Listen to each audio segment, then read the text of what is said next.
Good morning, respected professors and researchers, honorable guests from the civil service and corporate world, ladies and gentlemen.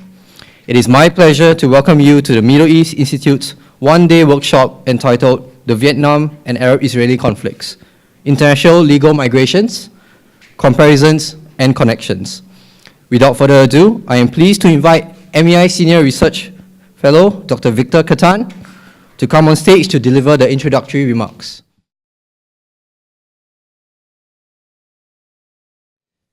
Thank you, Wayne, and good morning. Welcome to our workshop on the Vietnam and Arab-Israeli conflicts, international legal migrations, comparisons, and connections. I want to begin by thanking my colleagues, especially Jamalia, Sharon, Wayne, Kelvin, Ismail, and Ramel, for helping to organize today's workshop. As you might appreciate, a lot of work goes into preparing these events, booking hotels, flights, ordering catering, and making sure the video conferencing facility works. We could not organize today's event without their help, so a special thanks to them. I'd also like to thank our speakers and chairs, some of whom have journeyed from afar to be with us today. We are very much looking forward to your exchanging ideas with you on the panels later today. A word of special thanks is especially due to Brian Cuddy of Macquarie University for jointly organizing this workshop. I first came across Brian's work in an article I read of his in the New York Times that was published almost a year ago. The article was titled, "Was it legal for the US to bomb Cambodia?" It is a very good article, and I would encourage you to read it. The article caught my eye because it addressed an issue that I'd long been pondering in my own work on US foreign policy and the Arab-Israeli conflict. In the article, Brian revisited debates that were taking place inside the Johnson administration at the height of the Vietnam War about the propriety of employing force in Cambodia, then a neutral country, to prevent its use as a sanctuary by the Viet Cong. Leonard Meeker, who was Johnson's legal advisor, had argued that any US claim to use force against Cambodia had to be based on the law of self-defense, not hot pursuit or any other legal fiction. As a result, Johnson refused to order airstrikes against Cambodia. However, when Richard Nixon became president, he approved of B-52 strikes on suspected enemy locations in Cambodia, and his legal advisor, John Rees Stevenson, provided the ex post facto justification in a novel extension of the right of self-defense. Stevenson argued that the incursion was justified because the Cambodian government could not or would not defend its neutral status and prevent Vietnamese communists from using its territory. As Brian observed, this argument is now known as the unable or unwilling doctrine, and this doctrine has since been invoked by the United States to justify airstrikes against ISIS in Syria and in other parts of the Middle East. It's also been invoked by other countries in addition to the US. Now, here is the interesting thing. Israel had also invoked a version of the unable or unwilling doctrine to justify its incursions into the Lebanon in the 1970s and 1980s. The question is, did this legal rationale originate in Vietnam, the Middle East, or someplace else? I'm sure this will be one of the many issues that we will be discussing and debating later today. It's not an exaggeration to say that this workshop is unique in that it marks the first time a comparison is being made between the Vietnam War and the long-running Arab-Israeli conflict. The Middle East Institute is a good place to hold this workshop as we try to distinguish our work from other Middle East institutes by doing comparative work with Asian countries. The Arab world has long historic links to this region, including Singapore, which you can see in some of the street names. Arab Streets is obviously the most well-known, but there are also streets named after prominent Yemeni merchants. Some of you might be asking yourselves whether there were any tangible connections between the conflicts in Vietnam and the Middle East that are worthy of academic study. After all, Southeast Asia is a very different place to the Middle East, and not only in terms of geography and topography. Perhaps these differences might explain why no previous comparisons have been made between these two conflicts. I would respond by arguing that if we think of these conflicts in the realm of ideas, and especially in the realm of legal ideas, there were striking similarities in the way in which both conflicts contributed to the development of international law, especially when it came to the law of war. Both conflicts changed not only the method and means of warfare, but also the way in which lawyers argue about war, develop new doctrines to counter new threats to international security. I've already mentioned the unable or unwilling doctrine, but the Vietnam War also influenced debates about the jus and bello, as reflected in the development of the additional protocols to the Geneva Conventions in the 1970s. Similarly, the Six-Day War in Israel influenced jus ad bellum debates, namely whether Israel's actions in June 1967 amounted to anticipatory self-defense or something else. There were also ideological parallels between the war in Vietnam and the Arab-Israeli conflicts, with both Palestine liberation fighters and Viet Cong rebels viewing themselves as brothers in arms and perceiving of their causes as being entwined in the Cold War contest between the Soviet Union, China, and the West. These links have been recently explored in the scholarship of Columbia University history professor Paul Thomas Chamberlain, especially his book, The Global Offensive, the United States, the Palestine Liberation Organization, and the Making of the Post-Cold War Order. A marriage of convenience was also taking place between the United States and Israel, whose interests became increasingly entwined in the 1970s as they saw themselves as liberal democracies fighting insurgents that hid amidst civilian populations, only to invoke the law of war to their advantage. And I'll say something more about this in my talk this afternoon. Another issue that connects the war in Vietnam to those in the Middle East is that these conflicts were very much in the public spotlight. They made headline news. They were debated passionately in the newspapers, on radio, and in universities all over the world. Consider the front page of the New York Times on the 5th of June 1967, the day the war broke out between Israel, Egypt, Syria, and Jordan. The headline news story for that day was, Israel-Egyptian battle erupts, planes and tanks are in action. Cairo reports attacks from the air.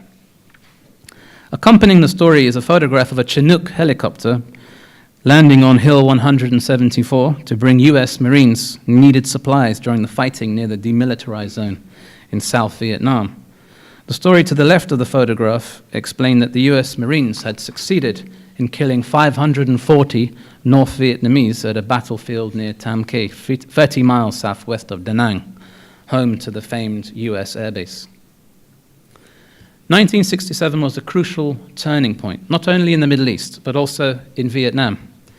It not only marked the beginning of Israel's occupation of East Jerusalem, the West Bank, and Gaza, but it was also the height of the Big Unit War in Vietnam, when General Westmoreland's pacification strategy, which involved search and destroy operations in rough terrain along the demilitarized zone and in the jungles of the highlands, soaked up precious American combat power by exacting a heavy price in American lives.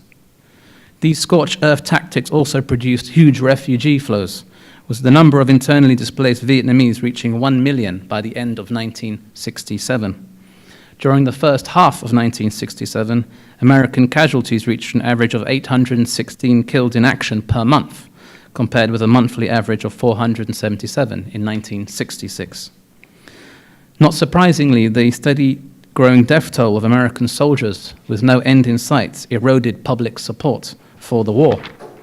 With regard to Vietnamese casualties, according to American statistics, in 1967 alone, US troops killed 25,564 Viet Cong guerrillas. In response, General Giap, rather than retreat, was buoyed by the images of American coffins returning to the US and increased the number of North Vietnamese forces in South Vietnam from 58,000 in December 1966 to 79,000 by December 1967. In January 1968, the Tet Offensive was launched with its high-profile attack on the US Embassy in Saigon. And although the offensive was repelled by the Americans, it demonstrated that there were no secure areas for Vietnamese civilians caught up in the conflict, even in those areas outside nominal Viet Cong control. Given these developments in Vietnam, you can imagine that the Johnson administration was rather preoccupied when Israel captured East Jerusalem, the West Bank, and Gaza in the summer of 1967.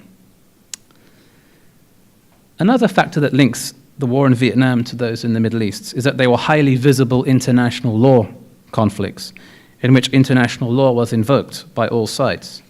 International legal arguments were invoked both by those opposing the US war in Vietnam and also by those opposing Israel's occupation of the West Bank and Gaza. In the case of Vietnam, the US government struggled to articulate its narrative of the war in the face of the barrage of accusations that were leveled at it by anti-war activists, many of which were articulated in law of war terminology. In fact, there are still scholars in the US who argue that America might have won the Vietnam War had Congress, responding to public opinion, not cut funds for the war, which led to the precipitate withdrawal of US troops from South Vietnam and eventual defeat when Saigon humiliatingly fell to North Vietnamese troops in 1975. And one of the main reasons the US lost the Vietnam War was because it lost the battle of public opinion, not because it lost the war in terms of the number of soldiers that had been killed in action. US casualties dwarfed those of Vietnam, and the US won most of the major battles of the war. But this did not matter, as the US had lost the most important war, the war at home. By way of contrast, Israel has been more successful in countering narratives articulated by anti-occupation activists and has invested a lot of resources in countering arguments that its occupation violates international law, for employing public spokesmen well-versed in the law of war to vigorously challenge claims that its armed forces might have committed war crimes in the West Bank and Gaza. Consider Israel's reaction to the Goldstone report 8 years ago, for example. Of course, there is one major difference between these two conflicts that I must mention at the outset. Whereas the Vietnam War is truly history, the occupation of East Jerusalem, the West Bank, and the blockade of Gaza is very much still with us. Our keynote speaker today is someone who has been very much involved with both conflicts. Open any book on the Vietnam War and international law, and you will find a reference to the writings of Richard Falk. The same can be said about books on the Arab-Israeli conflict and international law. But Richard is not just an academic. He's been very much involved with both conflicts, taking part I can hear you, in public... but I can't hear anything. So he's going to be on video conference, taking part in public protests and debates on the Vietnam War, participating in commissions of inquiry, from the McBride Commission of Inquiry into Israel's invasion of Lebanon in 1982, to the UN Commission of Inquiry that looked into the origins of the Second Palestinian Intifada in 2001. More recently, Richard was UN Special Rapporteur for Human Rights in the occupied territories from 2008 to 2014. His latest report for the UN's Economic and Social Commission for Western Asia, co-authored with Virginia Tilley, attracted some controversy due to its conclusion that Israel is guilty of the crime of apartheid. Given Richard's involvement in both conflicts, Brian and I could not think of anyone more qualified to give the keynote address opening the workshop.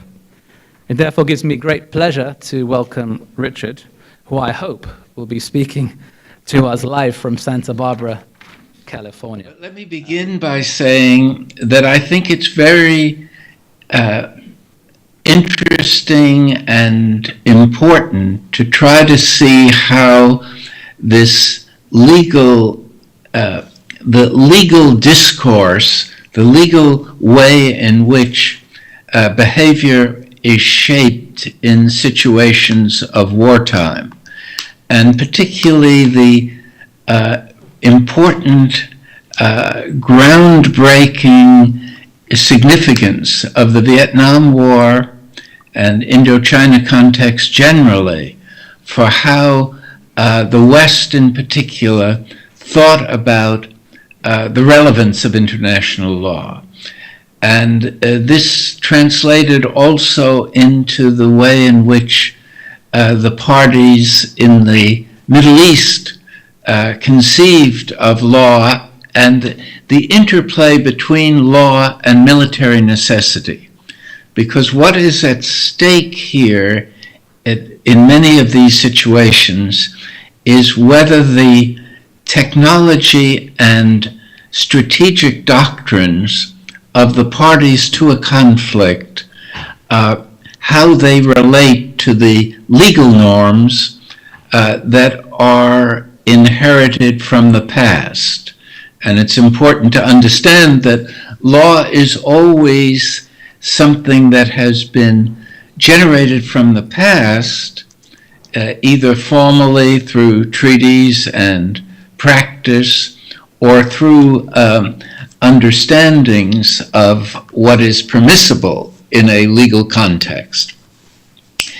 What I think is important in evaluating this particular comparison between Indochina and the Middle East in the 1960s is the degree to which it broke the expectations that were very strongly present after World War II and in the period of establishing the United Nations and the UN Charter, because the preoccupation of the victors, and it's important again in understanding how law works internationally to understand that the victors are very much in control of how law evolves from war. That it is really, if there is a situation of one party prevailing and the other one subdued, that outcome is decisive.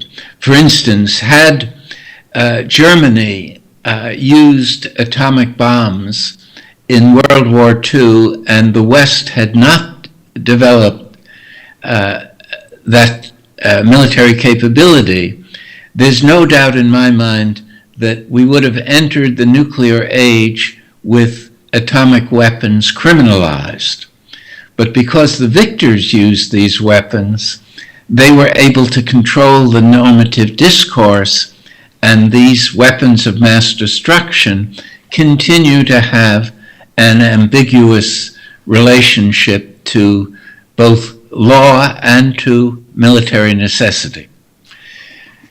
What I think was the original hope after 1945 was that the wartime anti-fascist alliance would persist and would allow the major countries to cooperate in a rule-based system that was fundamentally set forth in the UN Charter. And the UN Charter put as strictly as it was able to very constraining rules on the use of force. And one should remember that in 1945, the overwhelming preoccupation was how can the world avoid World War III? And how can international law and the United Nations contribute to that end? That early preoccupation with war prevention led to international law being shaped in such a way that the force could only be used in self-defense against a prior armed attack. You could never use force as a sovereign state unless you were first victimized by an attack. The only other occasion would be if the Security Council of the United Nations authorized the use of force, and that would require a consensus among the 5 permanent members, and therefore it would imply no geopolitical tension in relation to the proposed use of force. That happened in the first Gulf War, but never before or since, and it's very unlikely that that can happen. So the notion that war prevention should be implemented by a framework of international law that basically prohibited recourse to force except in self-defense. This seemed like the logical response to a priority given to war prevention.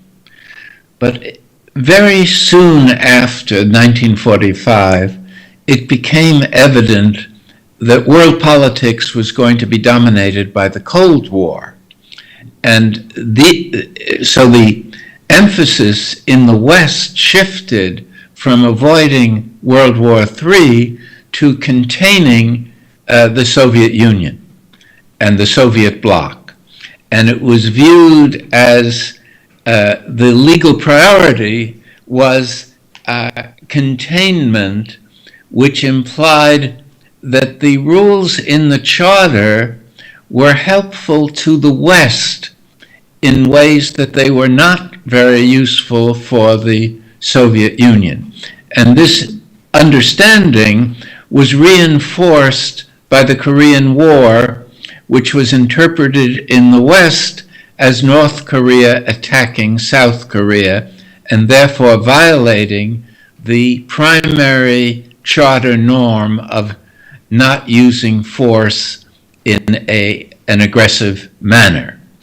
So I think it's this historical background that is very important in understanding that when you came to the Vietnam War and the Indochina context and the Middle East conflicts, that there was no longer this preoccupation with war prevention. What became the new preoccupation was how to win wars when they occurred without escalating them to the point where they would produce a third world war. And so the normative justifications, the legal justifications, the ideas that prevailed became quite different. The important element was to be careful not to be too provocative and yet to win the war within a constrained environment. And I think Vietnam was constantly being debated by American decision makers as to how far can you go without escalating the war so as to include China and possibly the Soviet Union. So in other words, geopolitical constraints, not legal constraints, limited the way in which force was used in, I think, both settings, both in the Middle East and in Indochina. But in Indochina, it was even more prominent that these geopolitical constraints overwhelmed and prevailed over the role of international law. And it's significant that this conflict, because it was a Cold War conflict, never even entered into the discussions at the United Nations. In other words, the United Nations and international law arguably became irrelevant. And what was relevant was how to win this war without causing World War III. So it was no longer saying we have to engage in war prevention. It was how do we fight successfully in wars in the global South without expanding them to become global conflicts. And in a certain sense, that remains the reality, the primary reality to this day. But it also, and this is where I think this conference becomes very important, it also challenges how legal justifications are used. As I suggested, it no longer is primarily concerned with preventing war, but it is concerned with two things: how to fight the war, and in democratic societies, as the US and Western Europe were, it is also how civil society, how the citizens oppose the war, and including how officials within the government oppose the war. So in other words, the normative discourse shifts its center of gravity away from war prevention and in the direction of both a conflict in democratic societies that was expressed in the West by the so-called anti-war movement. And the anti-war movement gained its confidence in part by challenging the legal justifications that the US government was offering for the war. And because there was still a liberal leadership in the West, and especially in the United States, legal justifications were important and taken seriously. But the government legal justifications were not very compelling. And in this sense, public opinion was very much shifted in the Vietnam context by the legal attack on the policies being pursued, especially the arguments that extending the war to North Vietnam violated the fundamental rules of the UN Charter, and that the whole engagement in a war that was basically over national self-determination was being distorted by geopolitical intervention. So the opponents of the war, both within the government and in civil society, relied very much on legal arguments to challenge the prevailing policies. The same thing, I think, can be said about what happens in the Middle East in this period. The charter constraints no longer bound the parties because they were thinking of how do we achieve our political objectives, and if that requires the use of force, that's more important than observing the legal norms that are embodied in the charter. So it became a matter of how to pursue military necessity, and there wasn't the same preoccupation until the 1973 war in the Middle East with avoiding escalation. I think it was different. The Middle East context was different in that sense because it was pretty clearly self-contained within the region, even though there were extremely important strategic interests involving Western access to the Gulf oil reserves and the security of Israel. Those two strategic objectives did bring a geopolitical dimension into the war, but there wasn't the same anxiety, especially in the 1960s, that this war would escalate to produce a scenario for World War III. What was clear, though, was that the norms in the Charter were not consistent with the policy objectives of either the Arab side or the Israeli side in the conflicts. And the 1967 war and the 1973 war both saw the major party initiating the war rather than acting in this kind of self-defense that the Charter envisioned. And the 67 war also illustrated the tension over the secondary norm, legal norm, which is no acquisition of territory through the use of force. And on the one side, the US was supportive of Israel, but it also voted for Security Council Resolution 242, which did affirm the unconditional obligation of Israel to withdraw from the territory it occupied in 1967.